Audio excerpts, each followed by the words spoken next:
Assalamu alaikum. It's a great honor to be here. Next 20 minutes, I want to walk you through a very interesting change that is upon us. And many of us may not be prepared for it. The reason that I'm comparing it to and calling it a Kodak moment, the blockchain, crypto, and others. Excuse me, can we have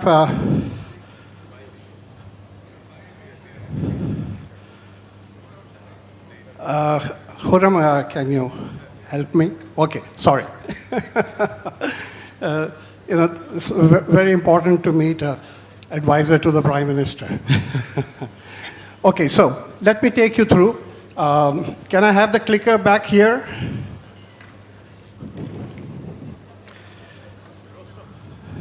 Somebody took the clicker away.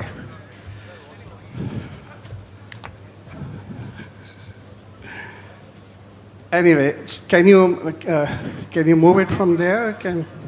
Acha, okay, right. There we are.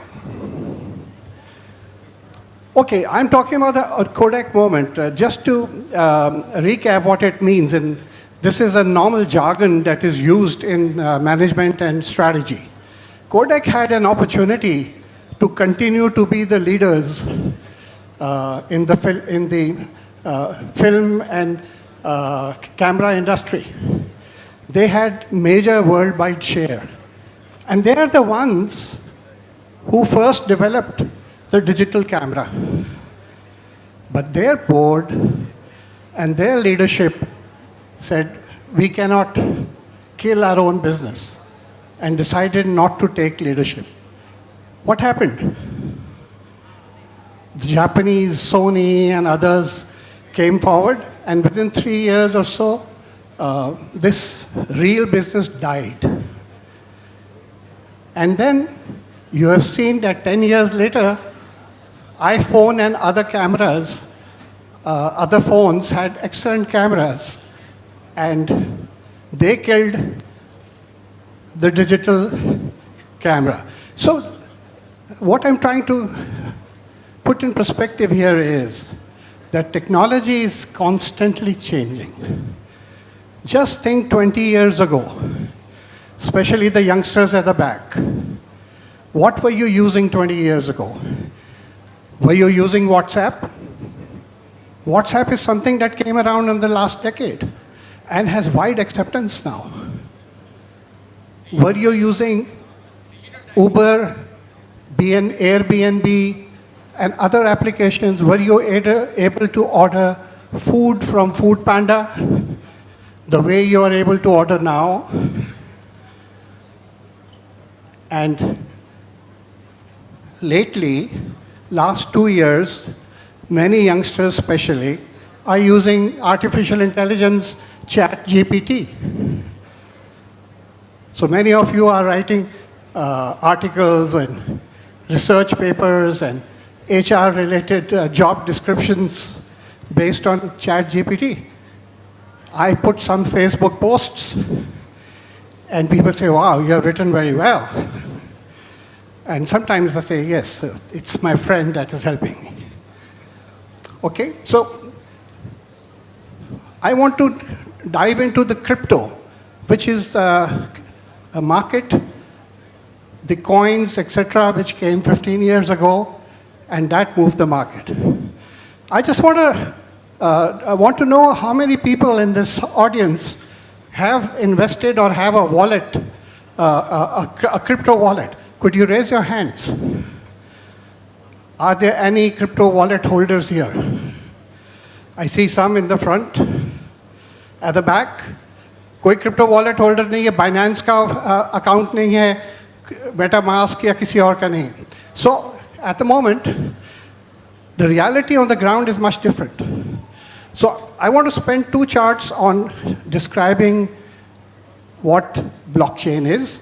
Then I'll talk about 3 charts on what the international scene is, pick up what is applicable to Pakistan, and then thank you. Okay, first of all, blockchain is nothing but a shared digital ledger. It's transparent, it's secure, its implications are faster settlement. Today, if you want to make remittance, you use SWIFT, international remittance. And really, SWIFT takes literally 2 days for remittance, and it is very costly. Using blockchain and some of these coins, blockchain solutions like XRP, Ethereum, and others, this can be managed in a matter of minutes and seconds. And number two, it would be at a fraction of the cost. That has SWIFT very, very worried. So they have launched a program in Europe working with 30 banks to introduce a SWIFT that runs on blockchain. So the pilot is being run for Africa because somehow the remittance cost to Africa is close to 5 to 8%. So that's something that is happening. So just to explain the ledger and blockchain. Blockchain is not controlled by any bank, any institution. It is not controlled by government or central bank. It is a network of thousands of computers around the world that manage a blockchain. So let's say tomorrow Chinese or Americans or a typical old school thought want to stop it. Nobody can stop it. It is out of control now. It is in the hands of young people who want freedom from all this. I'd like to take you to the next chart. The chart that is below is the total global assets, roughly $1,000 trillion. The crypto on the top left, you can hardly see it. It is about $5 trillion. Gold is about $12 trillion. Collectibles, paintings, art, etc., stands at $27 billion.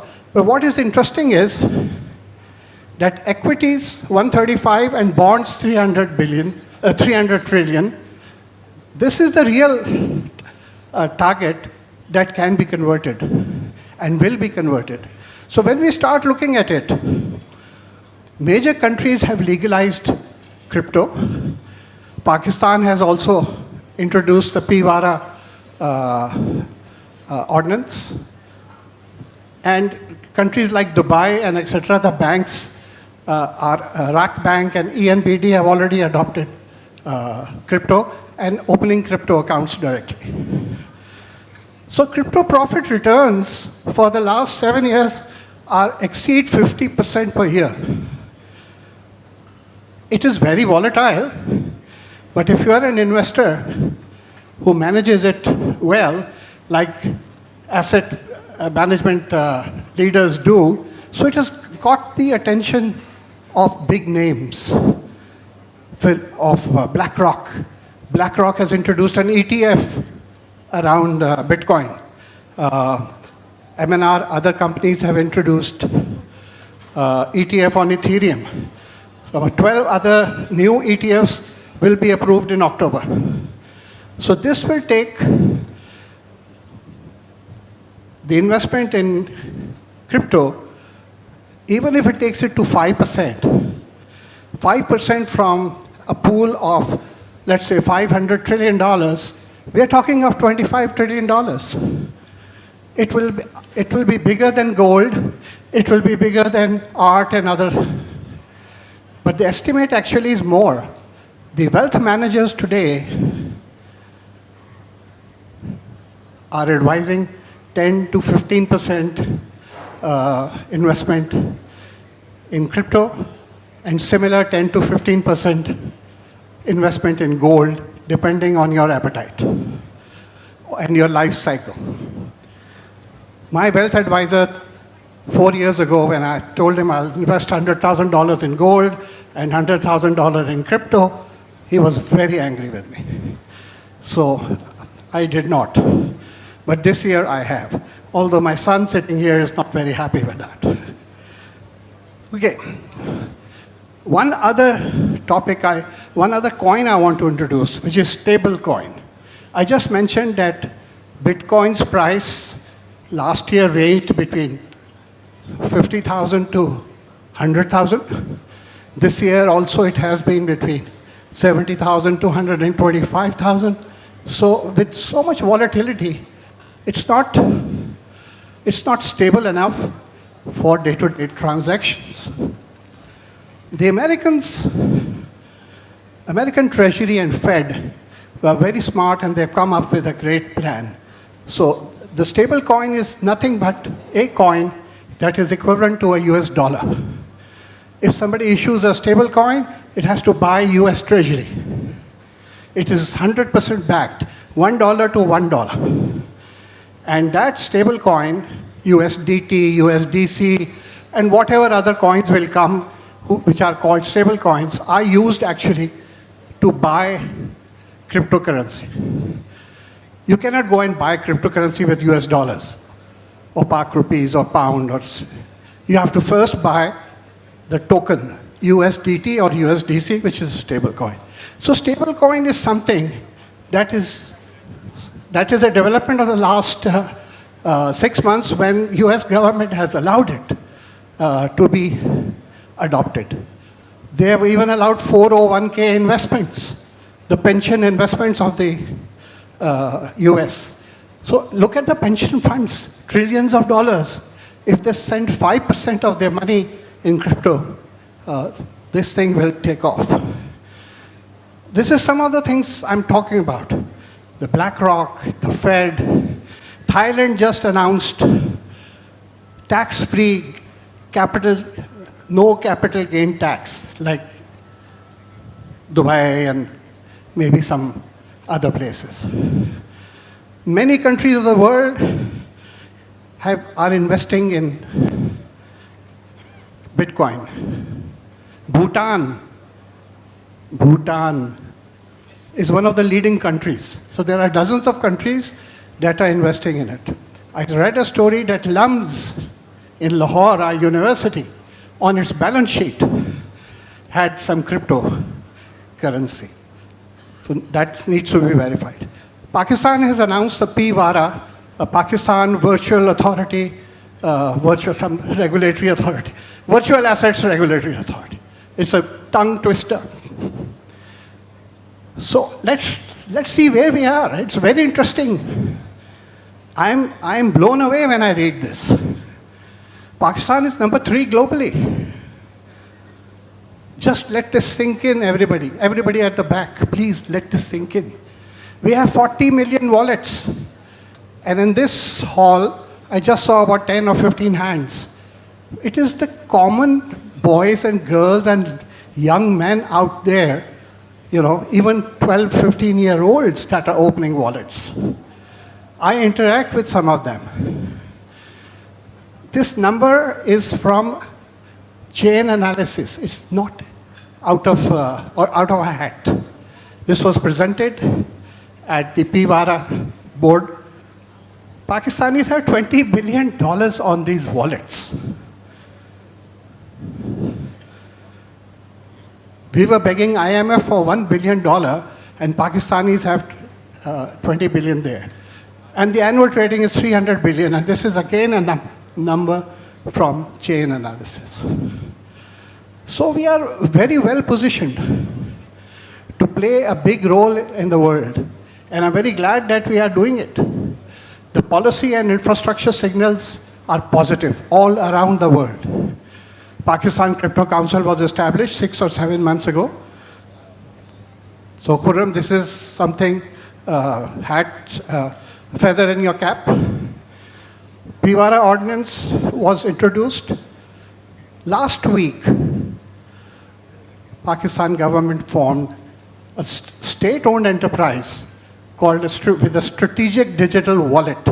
They are going to buy Bitcoin or whatever and have a strategic reserve in the country like Donald Trump and others are planning.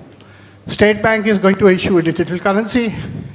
The Trump Genius Act, I think 6 months ago, opened the floodgates. 401, bank remittances, all this is happening. The momentum, regulatory infrastructure, global partnerships. There are 100 treasury companies. So you can invest in crypto and get a coupon of 10% when the treasury is giving you only 4 or 5%. This is taking off like a rocket. And the stock price of these treasury companies are taking off like a rocket. Then I spoke about stable coins, and that will be the medium of most of the work that will shift from Bitcoin, Ethereum, etc., as a treasury, as an investment, to something which is basically a use case. So use cases for Pakistan could be many. First one that comes to mind is remittances.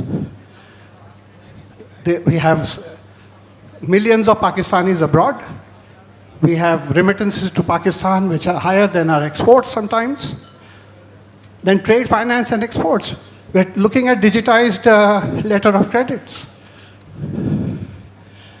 We're looking at supply chain traceability for agriculture, pharma, etc. I mean, it is left to your imagination what you want to do. Healthcare and identity, secure records. Because once a record is created, nobody can change it. Because that record then is replicated in thousands of nodes around the world. So there are certain controls that have to be made also. So if you make a wrong remittance, that cannot be retrieved. So there will be systems around that. Please believe me. And finally, the company that I represent, I'm representing Blockverse today. It's a new company that we have formed. It was incorporated only last month. It's an e-ocean company. And Blockverse is going to offer services in this area. And we're already talking to people here of tokenization of property and gold. So you can buy a small token. So 10 apartments and then 1,000 buyers, small tokens. So if you have 1 lakh rupee, you can still buy a small piece of property, like you do on the share market. So this is where we are heading. And I think Pakistan has great opportunity. The bigger thing is that the government is supporting, and we see very fast-track movement over the last 6 months. So my call to action is that each one of you, your organizations, at least you should start to look at it, because the next 5 years, a lot will change in your life. You will be forced to change. Collaborate with regulators and form partnerships. Invest in blockchain education and innovation. So Pakistan has a chance to lead. So ask questions, be curious, stay informed, and inshallah, we will win. Thank you. I saved 1 minute and 34 seconds.